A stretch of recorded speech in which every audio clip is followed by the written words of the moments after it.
What is up, everybody? Welcome into the Fantasy Tap and welcome in to episode 3 of our Zero Running Back season series.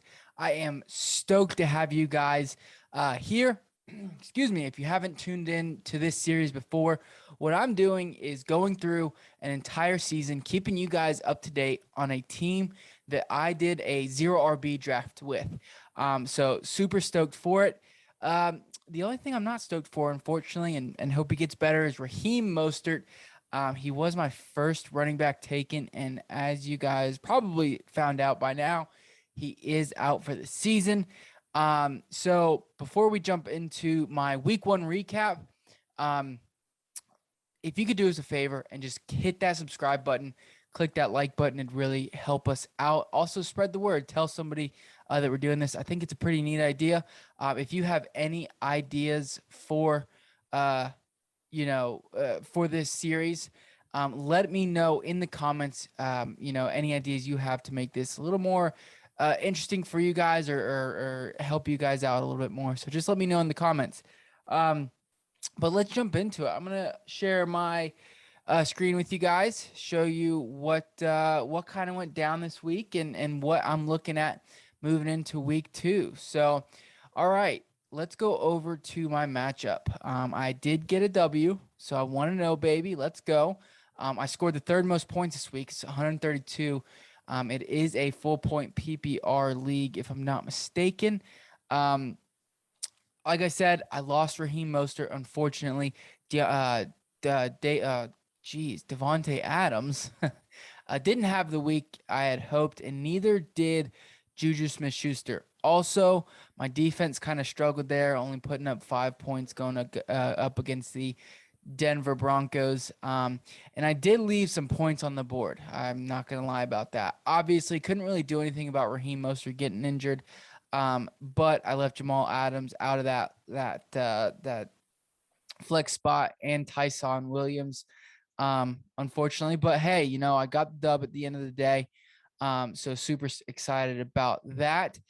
I am making before we jump into who I'm going to add, let's jump over to my week 2 matchup. This is kind of where I'm projected right now. Obviously projected at 122.6 points.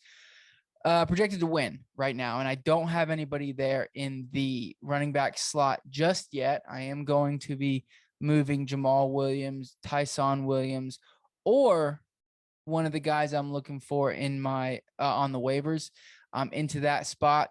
This guy's got a pretty nice team. I definitely have the advantage here at quarterback. He's got Baker Mayfield. I've got Kyler Murray, who had an amazing week.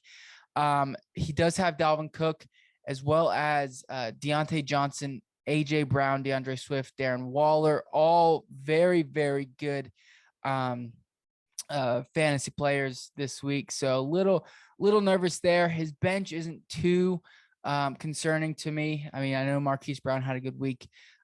Brian Edwards did have a feasible week as well. Same with Jalen Waddle. So he could definitely find somebody to throw in that flex spot. As for myself, I am, pretty comfortable with where I'm at. I've got KJ Hamler, which is nice. I do think he's going to be taking a lot of that workload now that Jerry Jeudy's gone. He was running with the ones today in practice. So glad I have him. I think we start to see Darnell Mooney come into play this week. Excited about that. Obviously, Ramondre Stevenson, Sony Michel guys are later on in the season, I think. And Tyson Williams and Jamal Williams both there. I think that, Jamal Williams and Tyson, as long as are going to be flex options, throughout the year. Jamal Williams really is going to make his money in the passing game, and that Lions offense with no more, or Tyrell Williams, at least for the short stint, because he is in the concussion protocol. I think he'll be seeing a lot of passes out of the backfield. You see here, he did have 9 targets last week, 8 catches. So I mean, as long as he can get that work still, and he got in the end zone on a rushing touchdown, so as long as he can still get that passing work, he's going to be relevant. So excited for that. Let's check over what I'm doing on the waiver wire. Now, obviously, if you're in this league and you're watching, you can see my bids here, unfortunately. But we do have a $200 budget in this league. I am going after Elijah Mitchell. Being the Raheem Mostert, I'm spending about 30% or so, just over 30% of my budget. If I'm not mistaken, my math's really bad right now. I'm also spending up just in case I don't get Elijah Mitchell. I'm spending up a little bit to get Mark Ingram.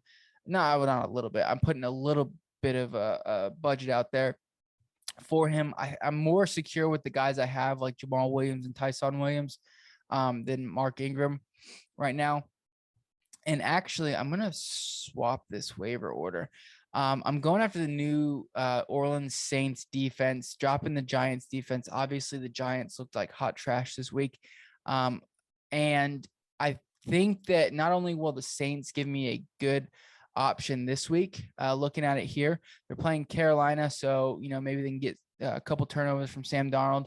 Then they go up against New England, who, yes, did look good against the Dolphins, and Mac Jones looked fine, but it is a rookie quarterback.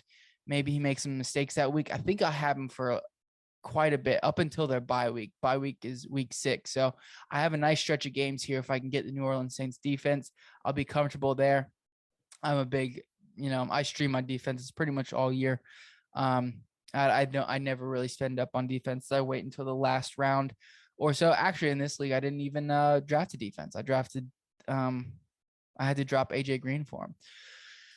So overall, I'm pretty excited. I think if I do get Elijah Mitchell, I will throw him here in that running back spot. And then obviously I'm keeping my big 3 right here. Devontae Adams, DeAndre Hopkins, and CeeDee Lamb there.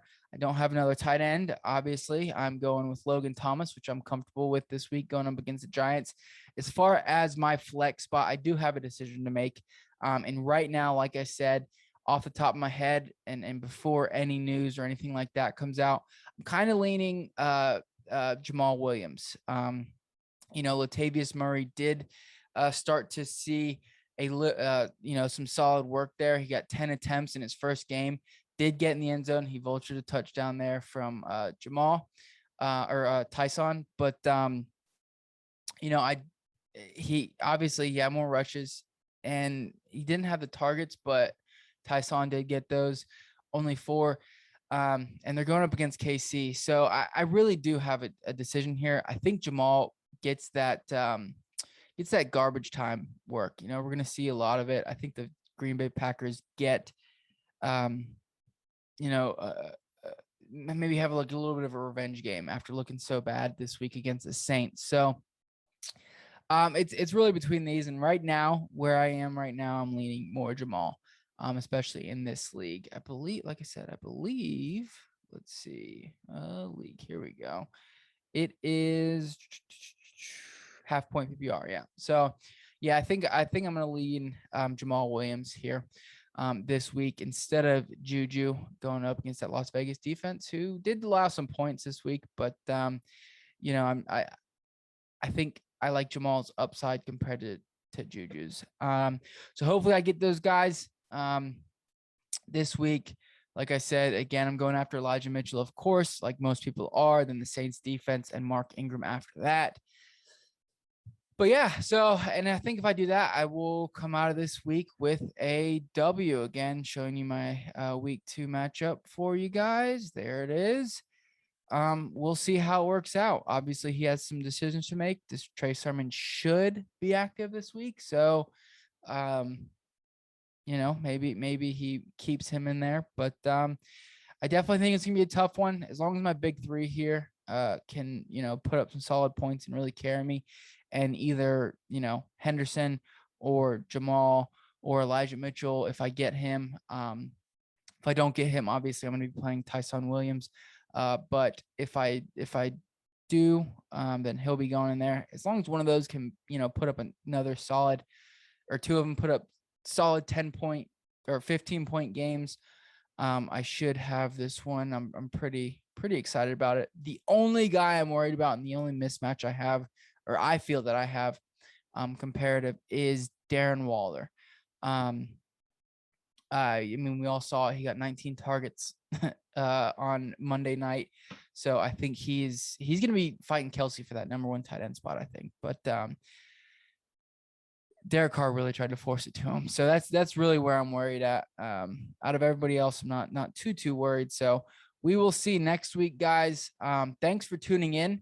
Like I said, let me know if there's something you want to hear in this episode. If you want me to deep dive into something a little more in depth, let me know in the comments. Guys, again, I really appreciate it. Make sure you subscribe to this YouTube channel. Click that like button. And let's get them dubs this week in fantasy football, boys and girls. All right, I'll see you guys.